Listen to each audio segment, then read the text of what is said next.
Boa noite a todos e a todas, os amigos e amigas.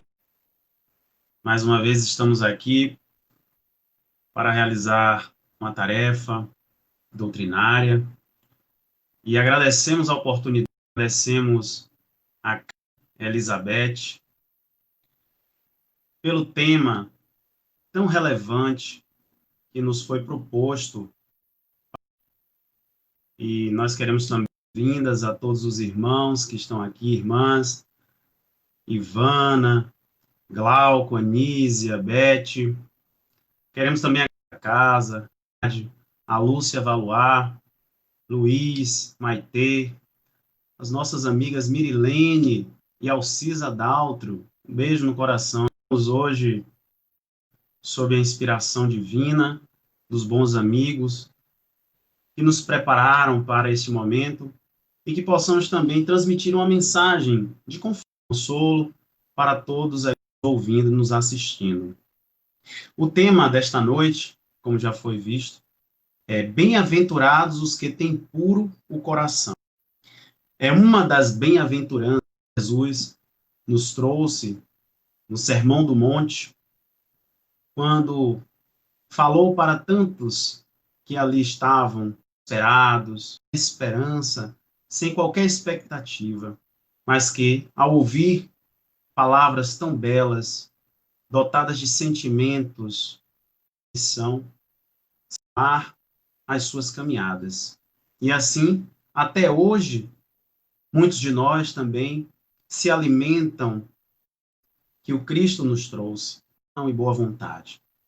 Então, este texto, que na verdade é um hino, como vai nos dizer Joana de Ângeles, um hino de amor porque completa a exaltação e entrega a Deus, né? Que todos nós precisamos confiar.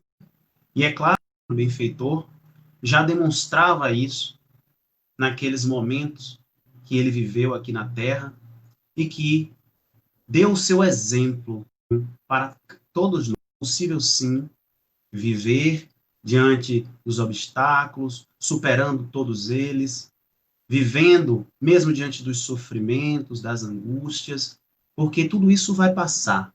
Tudo isso pode, sim, ser enfrentado com resignação, com boa vontade, com paciência, com amor. E, claro, tirando sempre de cada uma dessas experiências os elementos necessários para o nosso progresso, a nossa evolução. Porque é disso que nós estamos buscando e precisando nesses momentos de existência física, onde o espírito vem, assume um corpo para poder também caminhar e se iluminar, se purificar, se tornar puro, como vai nos dizer esta bem-aventurança. Gandhi também nos diz que se toda a literatura espiritual da humanidade se perdesse, perecesse, e se apenas restasse o Sermão da Montanha, nada estaria perdido. Daí a relevância desse texto, daí a importância que nós precisamos dar a todo esse conhecimento condensado na doutrina do Cristo que ele nos apresenta com tamanha tranquilidade, simplicidade, para que todos nós possamos nos debruçar e também interpretar de acordo com o nosso entendimento, com a nossa inteligência, né? E especialmente com os nossos sentimentos, porque apreender esses conhecimentos do Cristo demanda também uma certa sensibilidade, para que a alma, ainda em crescimento, em aperfeiçoamento, ela possa absorver e assimilar aquilo que o Mestre nos trouxe, é necessário também o nosso esforço, o nosso sacrifício, o nosso empenho, sim, para colocar em prática todo esse aprendizado, todos esses ensinamentos. E é claro que para se ter uma noção do significado dessa bem-aventurança, que é a sexta bem-aventurança, uma vez que são 9 bem-aventuranças, 7 delas se referem às virtudes e 2 se referem ao testemunho que Jesus faz, o fechamento. Então, é necessário a gente ter uma visão também geral, uma visão mais ampla, e assim poder compreender que não foi à toa a colocação de cada uma delas.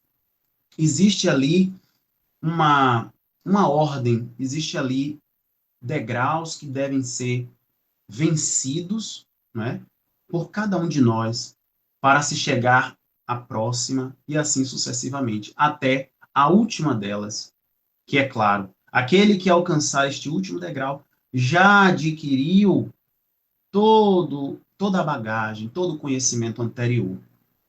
É claro que nós vamos ter experiências, aprendizados e vamos absorver um pouco de cada uma delas, mas as conquistas do espírito se perfazem ao longo das reencarnações. E nós estamos aqui vivendo mais uma delas para, claro, assimilar e levar adiante esse aprendizado para nós e para todos aqueles que estiverem ao nosso redor. Então, o Sermão da Montanha é um discurso do Cristo que pode ser lido no Evangelho de Mateus e também no Evangelho de Lucas. Não é? Nesse discurso, o Cristo profere lições também de conduta moral, trazendo princípios que orientam a nossa vida, a vida cristã. Não é? Então, esses discursos são um resumo de todos os ensinamentos do Cristo, como já foi dito por Joana, por Gandhi. Não é? Então, vamos iniciar com o trecho principal no Evangelho de Mateus, quando foi dito assim: naquele tempo, vendo Jesus as multidões, subiu ao monte e sentou-se. Os discípulos aproximaram-se e Jesus começou a ensiná-los. Existe, assim, alguns debates a respeito do trecho onde Mateus fala que Jesus sobe ao monte e onde Lucas fala que Jesus desce ao monte. Né? Tratava-se de uma planície, de um local que era aparentemente regular, mas que existe, na verdade, uma interpretação espiritual para essas duas imagens que nós podemos idealizar. Jesus subindo ao monte, no caso, Jesus indo a Deus para receber esses ensinamentos e para trazer para todos nós. E Jesus descendo o monte, ou seja, se colocando no mesmo patamar dos homens que aqui estavam, para apresentar-lhes a doutrina divina, a doutrina de amor, a doutrina de perdão, a doutrina que nos traz a consciência sobre si mesmo e a consciência sobre a vida, sobre a imortalidade, sobre um meio, um método de convivência, né, por assim dizer, de uns para com os outros, e respeito, e considerações, e tudo mais que nós, até hoje, continuamos a buscar e a aprender. Então, existe ideia, essa dupla ideia que nós podemos aqui analisar dessa maneira. E ele começa com a primeira de todas as bem-aventuranças, no primeiro degrau que nós precisamos ainda galgar, quando ele fala: bem-aventurados os pobres de espírito, porque deles é o reino dos céus. Há quem diga: bem-aventurados os pobres em espírito, porque pobre de espírito soa como uma expressão literal, difícil, às vezes, de compreender, como se a pobreza em si fosse suficiente para ser bem-aventurado. Bem-aventurado. E não é isso. Em verdade, Jesus se refere à humildade, à simplicidade, que é o primeiro degrau, o primeiro patamar que todos nós, todas as criaturas, devemos primeiro ultrapassar para seguir até a segunda bem-aventurança. Então, a humildade, a simplicidade, para com todos. Ser humilde não basta simplesmente, não é dizer que está mal vestido ou que não tem condições econômicas, financeiras e que por isso trata-se de uma pessoa humilde. Não. A humildade está na essência, está no coração, está dentro de nós.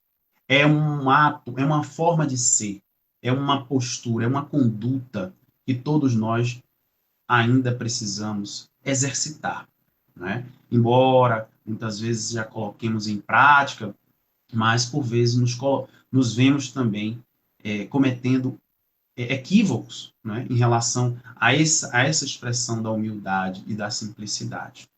Mas logo em seguida, no segundo degrau, bem-aventurados os aflitos, porque serão consolados. Aqui, Jesus nos traz a noção de resignação, a noção de que aquele que já se tornou humilde, aquele que já se tornou alguém simples, é capaz de resignar-se diante das aflições, diante das adversidades. Mas resignar-se não quer dizer acomodar-se, não quer dizer cruzar os braços e deixar o barco correr como se nós estivéssemos à deriva. Não, de forma alguma. É claro que a resignação, ela propõe uma atitude proativa, uma atitude de buscar solucionar aquilo que tiver ao nosso alcance, aquilo que nós pudermos também realizar enquanto espíritos encarnados. Passando para o terceiro degrau, bem-aventurados os mansos e pacíficos, porque possuirão a terra. E aqui é bom a gente também distinguir esse entendimento sobre manso, sobre o que é ser manso. Será que ser manso é simplesmente se submeter, ser submisso? Não. Ser manso é ser dócil, é ser alguém que sabe se conduzir, que sabe compreender a situação do outro, que sabe compreender a sua própria vida, os seus empecilhos, as suas limitações, né? E que sabe lidar com isso com doçura, com afabilidade.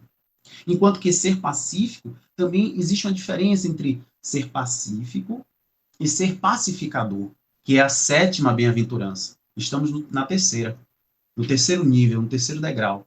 Então, ser pacífico é guardar a paz, é não devolver o mal, enquanto que ser pacificador é promover a paz. É aquele que já sabe, que já tem consciência da paz dentro de si e que já busca promover a paz diante do outro.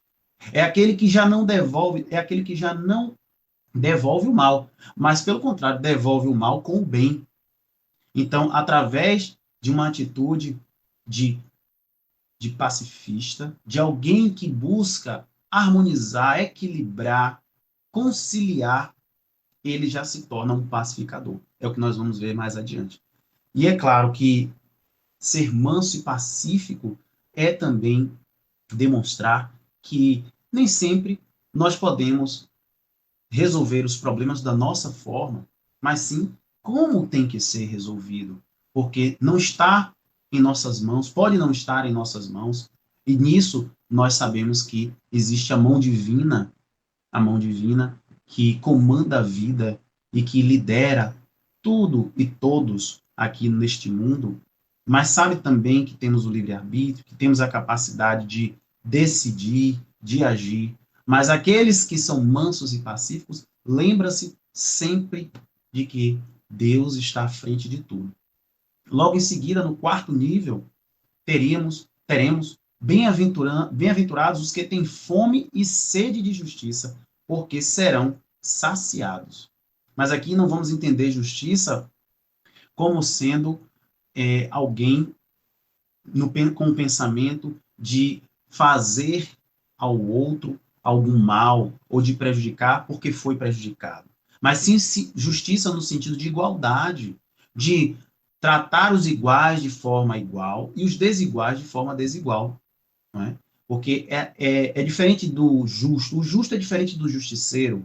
Não é? Então, ele quer, ele deseja, ele busca que seja cumprida a justiça divina, que está além da justiça dos homens, e muito embora a nossa justiça, a justiça dos homens, seja também necessária e importante para delimitar as condutas sociais, para organizar, né, as relações humanas.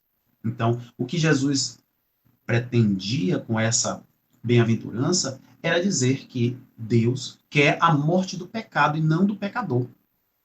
E é isso que nós devemos também olhar. É esse olhar que nós devemos ter em relação à vida. O quinto nível, que nós podemos dizer, o quinto degrau, seria o quê? Bem-aventurados os misericordiosos, porque alcançarão a misericórdia. E aqui vale uma frase de Guimarães Rosa, quando ele diz que misericórdia é se colocar, é colocar o coração na miséria do outro. Então, é ter empatia, é saber se colocar no lugar do outro, é saber que nós também somos falíveis, somos passíveis de erros e ninguém aqui tem o direito de julgar, de censurar ou de apontar quem quer que seja. Uma vez que nós somos responsáveis por aquilo que nós fazemos. Então, a vida nos devolve aquilo que nós oferecemos para ela. Não é? Então, o sexto nível, que é o nosso tema de hoje. Bem-aventurados os puros de coração, porque verão a Deus. E aqui nós devemos entender como pureza não aquela ingenuidade, aquela inocência, aquela inconsciência sobre nós, sobre quem somos e sobre a vida, sobre o outro, sobre tudo que nós estamos vivendo. Então, já dizia Jesus no Evangelho de Mateus: sede prudentes como as serpentes, mas sede mansos, dóceis como as pombas. Por quê? Porque Jesus nos recomenda a vigilância. Essa pureza deve estar acompanhada, sim, da vigilância, da atenção, do cuidado, não é? Que nós precisamos ter. Então, essa pureza, nós vamos ver mais adiante, se refere ao lado bom do outro.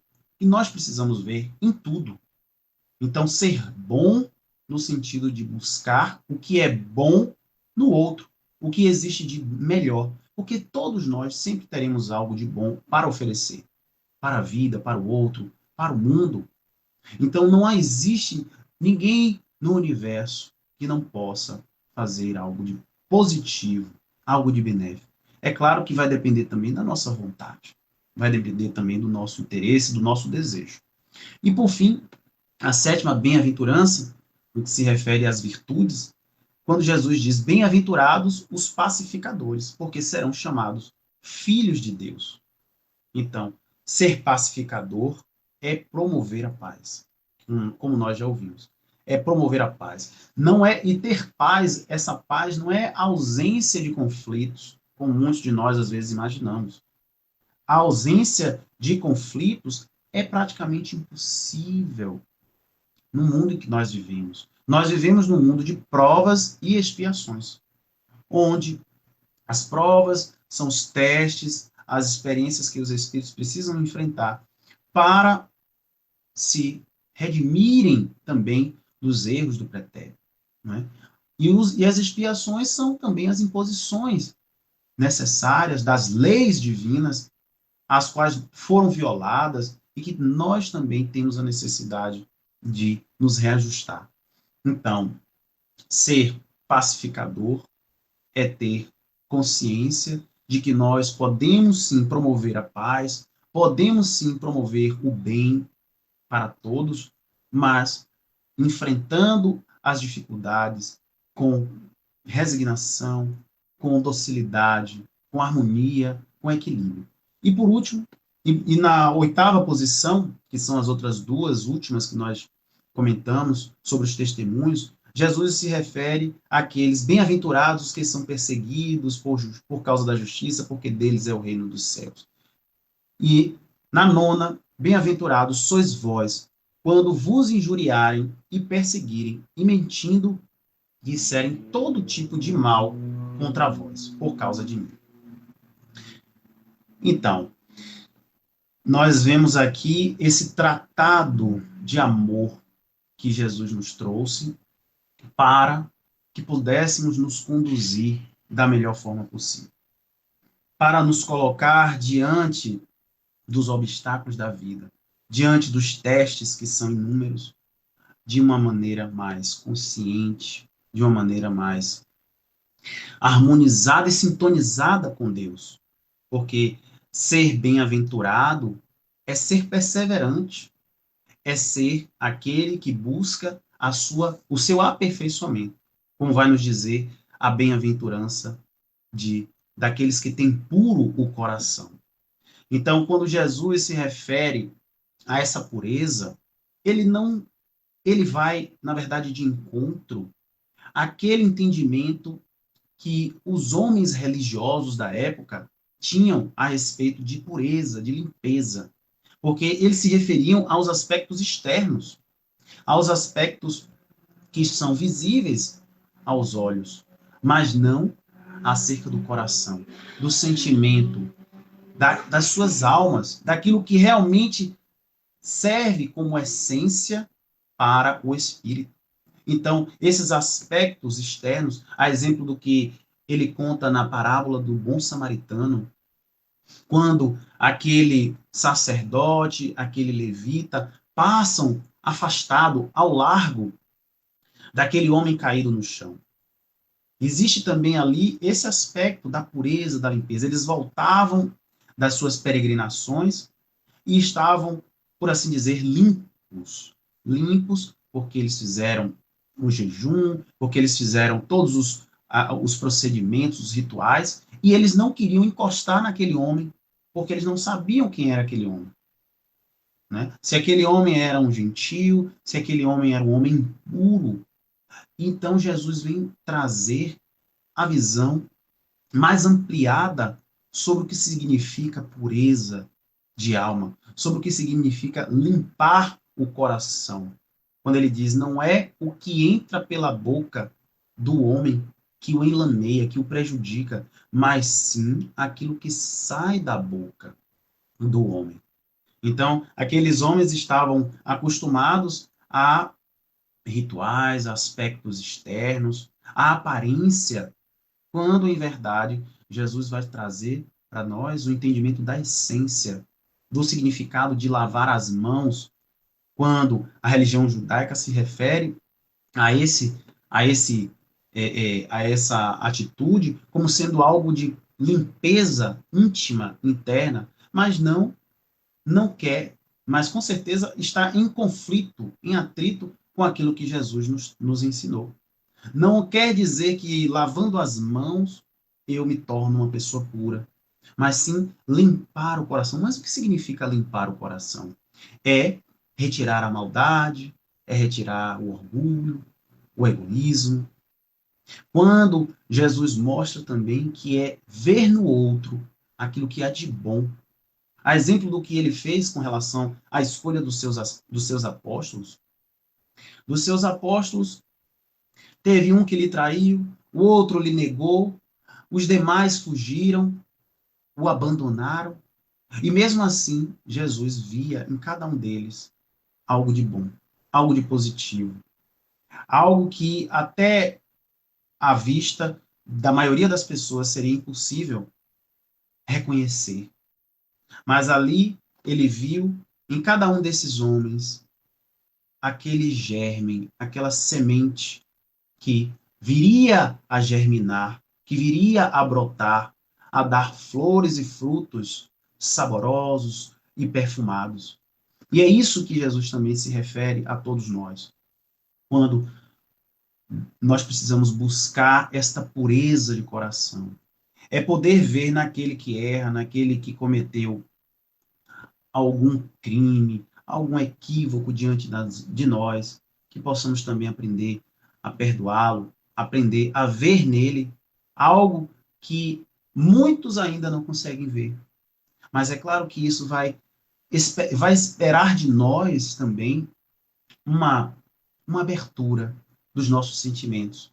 Porque ser puro de coração não basta ser da boca para fora. É necessário vir de dentro.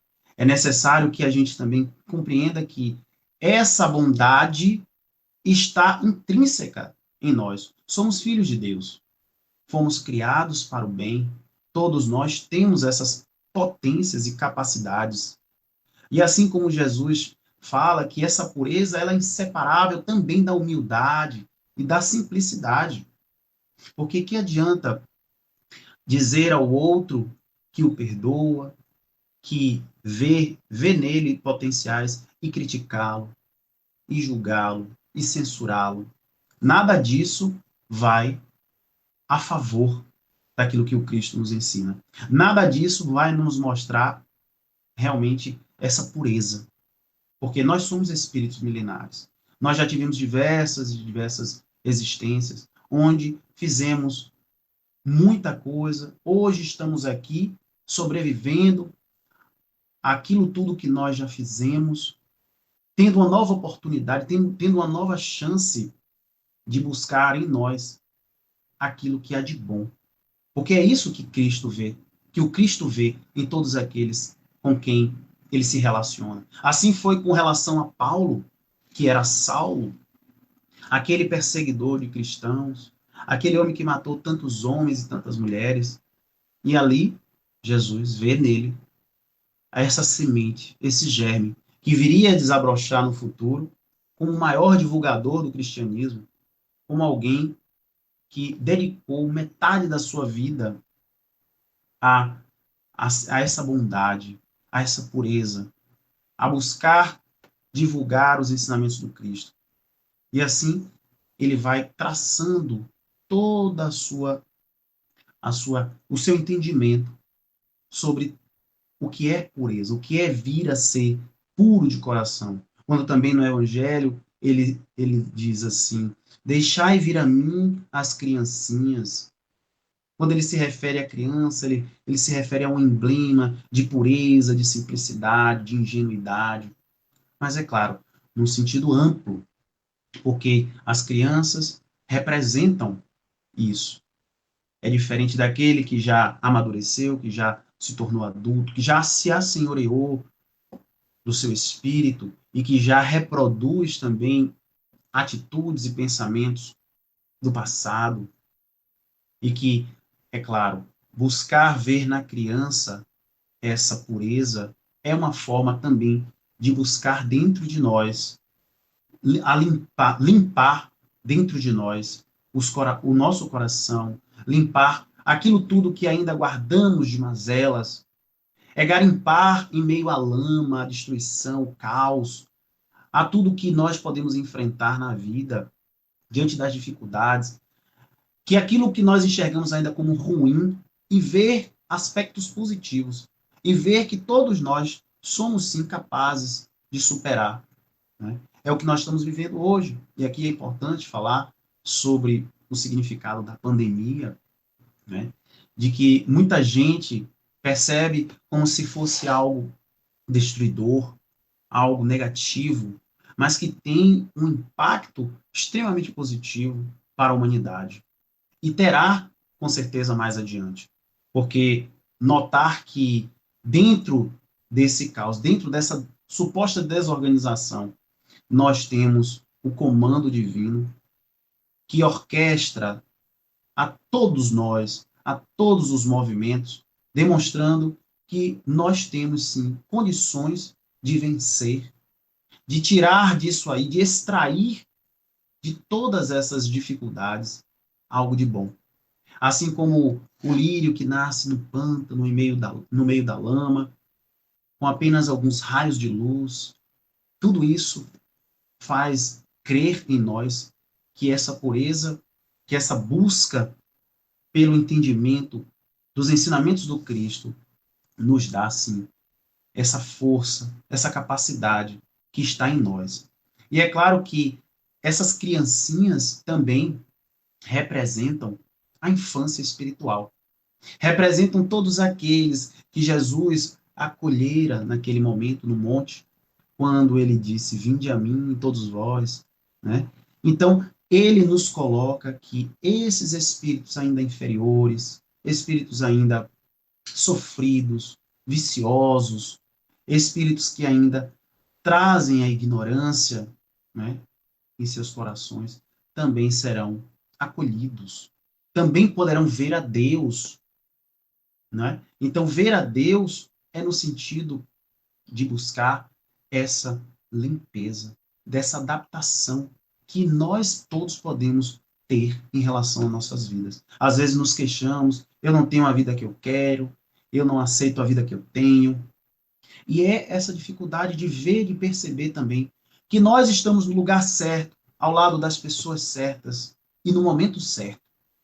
Porque é assim que nós buscamos, foi assim que nós escolhemos, mas não significa dizer que não podemos mudar.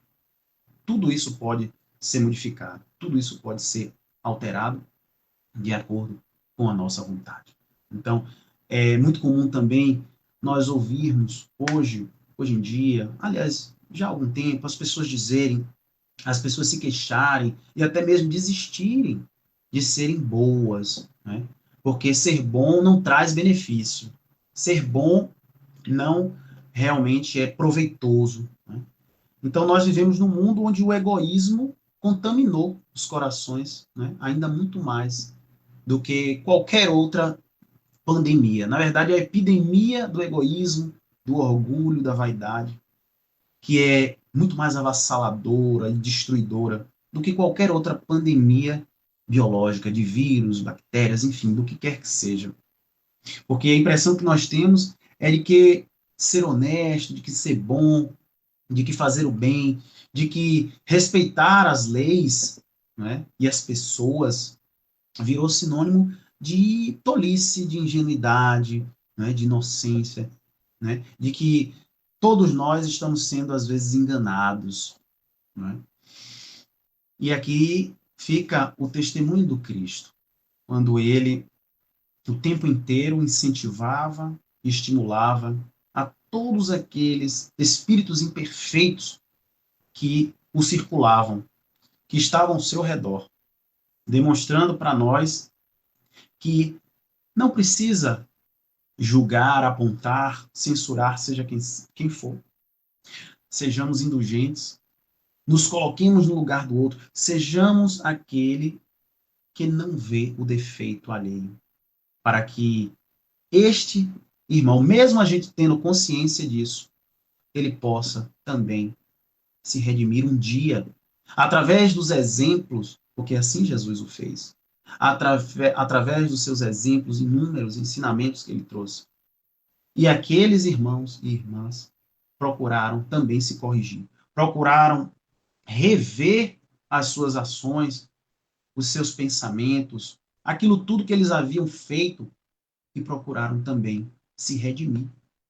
Então, existe até uma história que um certo sábio diz que alguém que já cometeu algum erro e depois aponta os mesmos erros nos outros, então aquele que já cometeu algum erro, hoje não comete mais, mas que ainda assim aponta os mesmos erros que são cometidos por outros, significa que essa pessoa, ela está numa condição mais difícil do que aquele que é o seu semelhante. Então, posso dar um exemplo. Aqueles que ainda têm alguns vícios, o vício do álcool, o vício da, enfim, do tabagismo, aí deixou esses vícios de lado e passou a criticar e censurar aqueles que ainda estão nessa condição. Isso significa que a pessoa ainda é muito mais, tem muito mais defeitos do que aquele que apresenta o seu vício, né? Então ele demonstra que nós não temos esse direito. Assim o fez Jesus. Não apontou, não censurou, não julgou. Apenas auxiliou. Fez aquilo que ele poderia fazer. Fez mais até do que ele poderia ter feito. Então, que nós possamos nos espelhar nesse comportamento de demonstrar também essa bondade, porque assim estaremos também nos desapegando, nos desprendendo das paixões, das enfermidades da alma, dos sentimentos inferiores, da mágoa, do ressentimento, não é? De qualquer outra maledicência, de qualquer outra atitude que venha também a denegrir a nossa existência, que venha a diminuir o nosso valor, o nosso brilho. Nós estamos aqui com um objetivo, de nos iluminar, de nos purificar, de nos tornar puros, como vai nos dizer essa bem-aventurança. E para que isso aconteça, é necessário também reconhecer os nossos defeitos. Porque nem todos aqui estão numa condição louvável. Aliás, a maioria de nós. Ainda nos encontramos em sérias dificuldades do ponto de vista moral. Então, para superar esses defeitos, essas imperfeições morais, há que se ter também a consciência de buscar o que há de melhor dentro de cada um, dentro dos nossos corações. Sendo assim, é possível, através do nosso exemplo, da nossa boa vontade. Então, ser bem-aventurado, ser puro de coração, é também ser consciencioso de que essas imperfeições hoje podem até estar em nossas vidas, mas não perdurarão por muito tempo, porque serão apagadas pelo tempo, pelas diversas existências, por tudo aquilo que nós ainda viveremos e temos o dever também e o direito de nos dar para viver, para buscar essa perfeição, essa depuração, porque depurar-se é também sacrificar-se, é dar o testemunho, é se esforçar, se empenhar para se desprender da matéria. Se desprender, esse desprendimento. A evolução, em verdade, significa exatamente isso. A desmaterialização, o desprendimento dos desejos ainda terrenos, da vida física. Então, para que possamos viver dentro desse contexto humano, e mesmo sem se envolver, sem se aprofundar nessas paixões, nesses sentimentos, emoções, é necessário também aprender a se desapegar. Então, se essa busca espiritual está colocada, está posta para todos, todos aqui têm condições sim de realizá-la, e a religião, as religiões têm esse propósito também, como vai nos dizer no Evangelho. A religião, ela tem o objetivo de tornar o homem melhor, de tornar as criaturas melhores. Então, se ainda não nos compadecemos diante da dificuldade do outro, ou melhor, se ainda nos regozijamos com pensamentos negativos, com o mal, é porque o processo ainda não se iniciou. Quando já rejeitamos esses pensamentos negativos, rejeitamos ver qualquer inferioridade, negatividade diante do outro, já estamos no processo de mudança. E aqueles que já nem sequer pensam nesse mal, ou na maldade, ou no prejuízo, enfim, de qualquer coisa da sua vida em relação ao outro, já está em andamento, já está em conclusão, por assim dizer, esse processo de purificação, de aperfeiçoamento das nossas vidas. Então, temos aqui todas as ferramentas para a realização dessa busca, né? Para a realização dessa transformação, como vai nos dizer no Livro dos Espíritos, na questão 170, quando Kardec pergunta em que se transforma o espírito após a sua última encarnação. Depois de passado por todos os processos de depuração, as experiências inúmeras. Então os Espíritos vão dizer que ele se torna um espírito bem-aventurado, um espírito bem-aventurado, um espírito puro, na condição que Jesus se tornou, né? Um espírito puro. E é claro, ele poderá encarnar, sim, na condição de um missionário, como Jesus assim o trouxe para as nossas vidas, essa missão de trazer os ensinamentos do Pai, né? Então, todos estão aptos, todos estão em condições, sim, de se tornarem espíritos purificados, de buscar dentro dos nossos corações as nossas os nossos maiores exemplos, os nossos maiores atributos e qualidades. Porque tem uma história do mestre e do discípulo que retrata muito bem essa bem-aventurança. Quando eles caminhavam pela margem de um rio, e eis que de repente o mestre avista um escorpião que se debatia na margem do rio, quase que se afogando.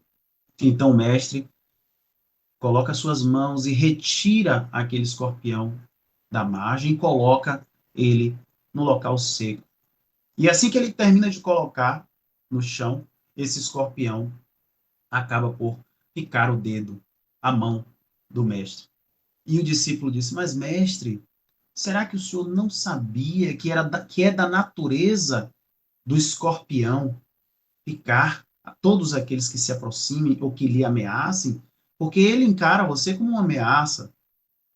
E o mestre diz ao discípulo: Pois é, mas você também não sabe que é da minha natureza auxiliar e ajudar sempre? Então, possamos nos espelhar nessa experiência de auxílio permanente, contínuo, uns aos outros.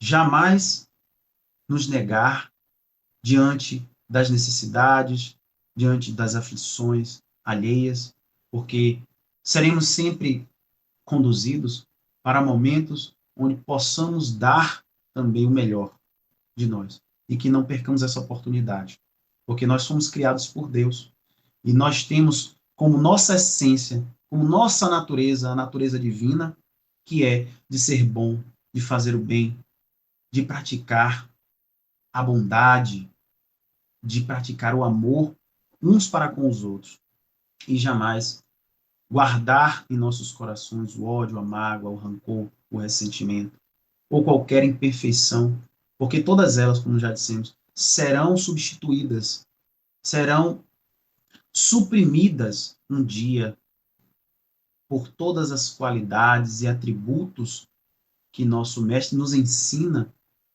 nas bem-aventuranças e que estão à disposição de cada um de nós, para que sejamos mais felizes, para que encontremos a paz e a harmonia em nossos corações. Então, esse é o nosso desejo para cada um de nós, para cada um daqueles que estão nos assistindo. E possamos sempre colaborar com a obra divina, colaborar com o bem, independente dos males, independente das adversidades, independente de qualquer contrariedade da vida, porque tudo isso também faz parte. São momentos de crescimento e de aprendizado que temos à nossa disposição para nos tornarmos mais fortes, para nos tornarmos mais conscientes também do nosso papel enquanto espíritos imortais que somos e filhos de Deus, filhos deste Pai amoroso e misericordioso que deseja o bem de todos. Muita paz, que Jesus nos abençoe e nos ilumine hoje, agora e sempre. Que assim seja.